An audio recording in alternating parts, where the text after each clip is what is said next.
ಯುವನಿಧಿ ಯೋಜನೆಯ ನವೆಂಬರ್ ತಿಂಗಳ ಹಣ ಈಗಾಗಲೇ ಬಿಡುಗಡೆ ಆಗಿದೆ. ಆದರೆ ಬಿಡುಗಡೆ ಆದರೂ ಸಹ ಎಲ್ಲರಿಗೂ ಹಣ ವರ್ಗಾವಣೆ ಮಾಡಿಲ್ಲ. ಇಲ್ಲಿ ಕೇವಲ ಒಂದು 50% ಫಲಾನುಭವಿಗಳಿಗೆ ಮಾತ್ರ ಹಣ ಬಂದಿದೆ. ಇನ್ನು ಉಳಿದಂತಹ 50% ಫಲಾನುಭವಿಗಳ ಖಾತೆಗೆ ಇದುವರೆಗೂ ಸಹ ಹಣ ತಲುಪಿಲ್ಲ. ಈಗಾಗಲೇ ಡಿಸೆಂಬರ್ ತಿಂಗಳು ಸಹ ಸ್ಟಾರ್ಟ್ ಆಗಿದೆ, ಆದರೂ ಸಹ ಇನ್ನೂ ನವೆಂಬರ್ ತಿಂಗಳಿನ ಹಣ ಬಂದೇ ಇಲ್ಲ. ಹಾಗಾದರೆ ಯಾಕೆ ಹಣ ಬಂದಿಲ್ಲ? ಹಣ ತಡವಾಗಿ ಬರೋದಕ್ಕೆ ಕಾರಣ ಏನು? ಹಣವನ್ನು ಬಿಡುಗಡೆ ಮಾಡ್ತಾರಾ ಅಥವಾ ಬಿಡುಗಡೆ ಮಾಡೋದೇ ಇಲ್ವಾ? ನೆಕ್ಸ್ಟು ಕಳೆದ ತಿಂಗಳಲ್ಲಿ ಯುವನಿಧಿ ಪ್ಲಸ್ ಯೋಜನೆಗೆ ರಿಜಿಸ್ಟರ್ ಆಗಿ ಅಂತ ತುಂಬ ಮೆಂಬರ್ಸಿಗೆ, ತುಂಬ ಫಲಾನುಭವಿಗಳಿಗೆ ಮೆಸೇಜ್ ಬಂದಿತ್ತು. ಹಾಗಾದರೆ ಈ ಒಂದು ಮೆಸೇಜ್ ಬಂದವರೆಲ್ಲರೂ ಸಹ ಪ್ರತಿಯೊಬ್ಬರು ಯುವನಿಧಿ ಪ್ಲಸ್ ಯೋಜನೆಗೆ ರಿಜಿಸ್ಟರ್ ಆಗಲೇಬೇಕಾ? ರಿಜಿಸ್ಟರ್ ಆಗಿಲ್ಲ ಅಂದರೆ ಯುವನಿಧಿ ಯೋಜನೆಯ ಹಣ ಬರುತ್ತಾ ಅಥವಾ ಬರೋದಿಲ್ವಾ? ಈ ನಿಮ್ಮ ಎಲ್ಲ ಡೌಟ್ಸ್ಗಳಿಗೂ ಸಹ ನಾನು ಈ ವಿಡಿಯೋ ಮೂಲಕ ಕಂಪ್ಲೀಟ್ ಇನ್ಫಾರ್ಮೇಷನ್ ಅನ್ನು ಕೊಡ್ತೀನಿ. ಈ ವಿಡಿಯೋನ ಎಲ್ಲೂ ಸ್ಕಿಪ್ ಮಾಡದೆ ಎಂಡ್ವರೆಗೂ ನೋಡಿ. ಹಾಗೆ ಯಾರಾದರೂ ಇದೇ ಫಸ್ಟ್ ನನ್ನ ಚಾನಲನ್ನು ನೋಡ್ತಾ ಇದ್ರೆ ಈಗಲೇ ಸಬ್ಸ್ಕ್ರೈಬ್ ಮಾಡಿ, ಈ ವಿಡಿಯೋಗೆ ಒಂದು ಲೈಕ್ ಕೊಡಿ, ವಿಡಿಯೋನ ಆದಷ್ಟು ಬೇರೆಯವರಿಗೂ ಸಹ ಶೇರ್ ಮಾಡಿ.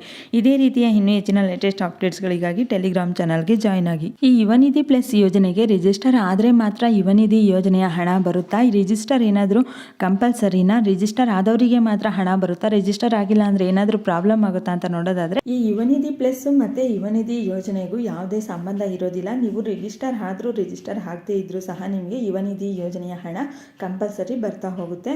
ಇನ್ನು ಯಾರಿಗೆಲ್ಲ ನವೆಂಬರ್ ತಿಂಗಳಿನ ಯುವನಿಧಿ ಯೋಜನೆಯ ಹಣ ಬಂದಿಲ್ವೋ ಅಂಥವರೆಲ್ಲರೂ ನೀವು ಫಸ್ಟು ನಿಮ್ಮ ಯುವನಿಧಿ ಯೋಜನೆಯ ಅರ್ಜಿ ಸ್ಥಿತಿಯನ್ನು ಚೆಕ್ ಮಾಡಿ. ಇಲ್ಲಿ ಸ್ಟೇಟಸನ್ನು ಚೆಕ್ ಮಾಡಿದಾಗ ಸ್ಟೇಟಸಲ್ಲಿ ಇಲ್ಲಿ ಪ್ರೆಸೆಂಟ್ ಸ್ಟೇಟಸ್ಸು ಮತ್ತು ಪೇಮೆಂಟ್ ಸ್ಟೇಟಸನ್ನು ನೀವು ಕರೆಕ್ಟಾಗಿ ಚೆಕ್ ಮಾಡ್ಕೊಬೇಕು. ಪ್ರೆಸೆಂಟ್ ಸ್ಟೇಟಸ್ ಬಂದು ಡೆಕ್ಲರೇಷನ್ ಪ್ರೊವೈಡೆಡ್ ಅಂತ ಇರಬೇಕು. ಈ ರೀತಿ ಇದ್ದರೆ ನಿಮಗೆ ಯಾವುದೇ ಪ್ರಾಬ್ಲಮ್ ಇಲ್ಲದೆ ಹಣ ಬರುತ್ತೆ. ನೆಕ್ಸ್ಟ್ ಇಲ್ಲಿ ಮಂತ್ಲಿ ಎಂಪ್ಲಾಯ್ಮೆಂಟ್ ಸಹ ಎಸ್ ಅಂತ ಇದೆ. ಈ ರೀತಿ ಇದ್ದರೆ ನಿಮಗೆ ಯಾವುದೇ ತೊಂದರೆ ಇರಲ್ಲ. ನಿಮಗೆ ಪ್ರತಿ ತಿಂಗಳು ಹಣ ಬರ್ತಾ ಹೋಗುತ್ತೆ. ಅಂದರೆ ಪ್ರತಿ ತಿಂಗಳು ಸೆಲ್ಫ್ ಡೆಕ್ಲರೇಷನನ್ನು ಸಬ್ಮಿಟ್ ಮಾಡಲೇಬೇಕು ಕಡ್ಡಾಯವಾಗಿ. ನೆಕ್ಸ್ಟ್ ನಿಮ್ಮ ಸ್ಟೇಟಸಲ್ಲಿ ಡೆಕ್ಲರೇಷನ್ ನಾಟ್ ಪ್ರೊವೈಡೆಡ್ ಅಂತ ಇದೆ ಅಂತ ಅಂದರೆ ನಿಮಗೆ ಹಣ ಬರೋದಿಲ್ಲ. ನೀವು ಸೆಲ್ಫ್ ಡೆಕ್ಲರೇಷನನ್ನು ಸಬ್ಮಿಟ್ ಮಾಡಿಲ್ಲ ಅಂತ. ಒಂದು ವೇಳೆ ನೀವು ಈಗಾಗಲೇ ಸೆಲ್ಫ್ ಡೆಕ್ಲರೇಷನನ್ನು ಸಬ್ಮಿಟ್ ಮಾಡಿದ್ರೆ ಅಂದ್ಕೊಡಿ, ಈ ಒಂದು ನವೆಂಬರ್ ತಿಂಗಳದೇ ಆಗಿರ್ಬೋದು, ಆದರೆ ಇಲ್ಲಿ ಸ್ಟೇಟಸಲ್ಲಿ ಅಪ್ಡೇಟ್ ಆಗಿಲ್ಲ, ಡೆಕ್ಲರೇಷನ್ ನಾಟ್ ಪ್ರೊವೈಡೆಡ್ ಅಂತ ಬರ್ತಾ ಇದೆ ಅಂತ ಅಂದರೆ ಆಗ ನೀವು ನಿಮ್ಮ ಹತ್ರ ಅಕ್ನಾಲೆಜ್ಮೆಂಟ್ ಇರುತ್ತೆ ಸೆಲ್ಫ್ ಡೆಕ್ಲರೇಷನ್ ಸಬ್ಮಿಟ್ ಮಾಡಿರೋದು. ಆ ಒಂದು ಅಕ್ನಾಲೆಜ್ಮೆಂಟ್ ಫಾರಮನ್ನು ತಗೊಂಡು ನಿಮ್ಮ ಹತ್ತಿರದ DDP ಆಫೀಸ್ಗೆ ಹೋಗಿ ವಿಚಾರಿಸ್ಬೋದು. ಅಥವಾ ನೀವು ಹೆಲ್ಪ್ಲೈನ್ ನಂಬರ್ಗೆ ಕಾಂಟ್ಯಾಕ್ಟ್ ಮಾಡಿ ಅವರನ್ನು ಸಹ ವಿಚಾರಿಸಿದ್ರೆ ಆಗ ನಿಮಗೆ ಅಪ್ಡೇಟ್ ಮಾಡಿ ಕೊಡ್ತಾರೆ.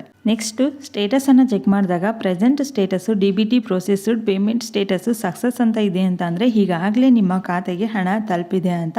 ಒಂದ್ಸಲ ನೀವು ನಿಮ್ಮ ಅಕೌಂಟನ್ನು ಕ್ರಾಸ್ ಚೆಕ್ ಮಾಡ್ಕೊಳ್ಳಿ. ಹಾಗೆ ಬ್ಯಾಲೆನ್ಸನ್ನು ಸಹ ಎನ್ಕ್ವೈರಿ ಮಾಡಿಸಿ. ನಿಮಗೆ ಬಂದಿಲ್ಲ ಅಂತ ಅಂದರೆ ನಿಮ್ಮ ಬ್ಯಾಂಕ್ಗೆ ವಿಸಿಟ್ ಮಾಡಿ ಅಲ್ಲಿ ನೀವು ವಿಚಾರಿಸ್ಬೋದು. Next present status DBT pushed ಅಂತ ಇದ್ದು ಪೇಮೆಂಟ್ ಸ್ಟೇಟಸ್ಸು ಪೆಂಡಿಂಗ್ ಅಂತ ಇದೆ ಅಂತ ಅಂದರೆ ನಿಮ್ಮ ಹಣ ಈಗಾಗಲೇ ಸರ್ಕಾರ ಕಡೆಯಿಂದ ಬಿಡುಗಡೆ ಆಗಿದೆ, ಆದರೆ ಇನ್ನೂ ಬ್ಯಾಂಕ್ ಖಾತೆಗೆ ತಲುಪಿಲ್ಲ ಅಂತ.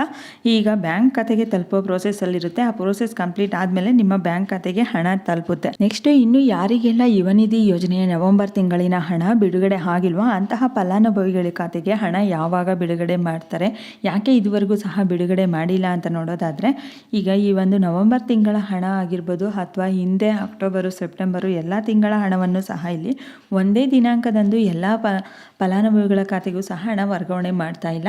ಈ ಹಿಂದೆ ಎಲ್ಲ ಮಾಡ್ತಿದ್ರು, ಆದರೆ ಈಗ ಒಂದು 3-4 ತಿಂಗಳುಗಳಿಂದ ಸಹ ಈ ಒಂದು ಯುವನಿಧಿ ಯೋಜನೆಯ ಒಂದು ತಿಂಗಳ ಹಣವನ್ನು 3-4 ಕಂತುಗಳಲ್ಲಿ ಬಿಡುಗಡೆ ಮಾಡ್ತಾ ಇದ್ದಾರೆ.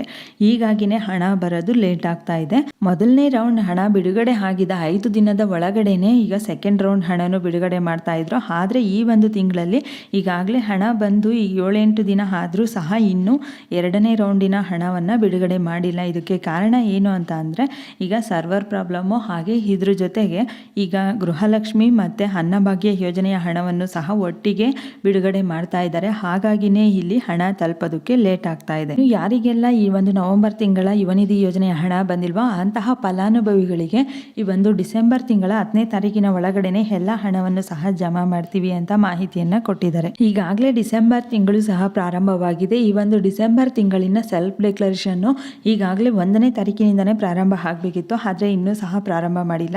ಈ ಒಂದು ವಾರದ ಒಳಗಡೆನೆ ಸೆಲ್ಫ್ ಡೆಕ್ಲರೇಷನ್ನು ಸಹ ಓಪನ್ ಆಗುತ್ತೆ. ಆಗ ಪ್ರತಿಯೊಬ್ಬರು ಸಹ 25ನೇ ತಾರೀಕಿನ ಒಳಗಡೆನೆ ಸೆಲ್ಫ್ ಡೆಕ್ಲರೇಷನನ್ನು ಕಡ್ಡಾಯವಾಗಿ ಸಬ್ಮಿಟ್ ಮಾಡಲೇಬೇಕು. ಸೆಲ್ಫ್ ಡೆಕ್ಲರೇಷನ್ ಸಬ್ಮಿಟ್ ಮಾಡಿದ್ರೆ ಮಾತ್ರ ನಿಮಗೆ ಪ್ರತಿ ತಿಂಗಳು ಯುವನಿಧಿ ಯೋಜನೆಯ ಹಣ ತಲುಪುತ್ತೆ.